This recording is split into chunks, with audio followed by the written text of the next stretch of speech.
আচ্ছা, আপনি যদি মনে করেন মেরিন ড্রাইভ মানে শুধু সমুদ্র, আমি বলবো বর্ষাকালের এই জায়গাটা আপনাকে অবশ্যই অবাক করবে।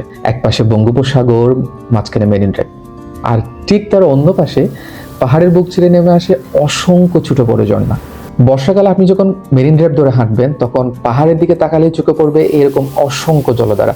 বৃষ্টির পানি যখন পাহাড়ের ডাল বেয়ে নিচে নেমে আসে তখন তৈরি করে এই সাময়িক ঝর্ণাগুলো। এই ঝর্ণাগুলো সাময়িক এই জন্য কারণ এগুলো শুধুমাত্র বর্ষাকালেই দেখা যায়। এই ঝর্ণাগুলোর কোনোটার পানি পাথরের গা বেয়ে সরু রেখার মতো নামে, আবার কোনোটা তৈরি করে ছোট্ট ছোট্ট জলপ্রপাত। অনেক দিন ধরেই অনেকের কাছে শুনে আসছিলাম বর্ষাকালে কক্সবাজারের মেরিন ড্রাইভের যে পাহাড়গুলো রয়েছে ওখানে ছোট ছোট ঝর্ণা দেখা যায়।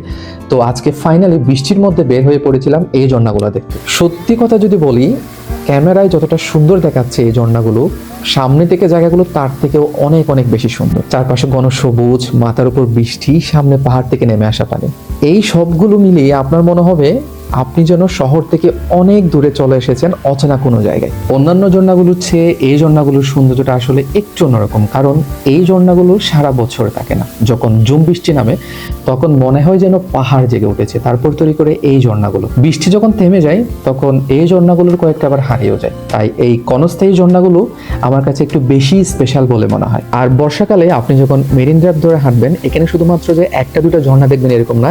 মেরিন ড্রাইভ ধরে আপনি হাঁটলে বা কোনো গাড়ি নিয়ে গেলে দেখবেন অসংখ্য ছোট ছোট পানির ঝর্ণা এখানে আপনি দেখতে পাবেন। আপনার কাছে মনে হবে আপনি বান্দরবানে চলে এসেছেন। আর এই ঝর্ণাগুলোর সৌন্দর্য জাস্ট বলে প্রকাশ করানো যাবে না।